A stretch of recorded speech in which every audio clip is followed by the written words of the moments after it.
DS diving, August 31st at Island Fever. We cleaned the boat, we replaced shaft zincs and strut zincs,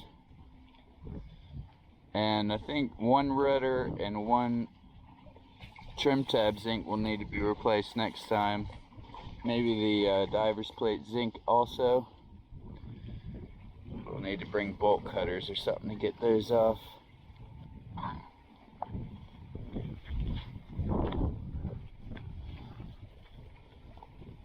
Alright, go show you.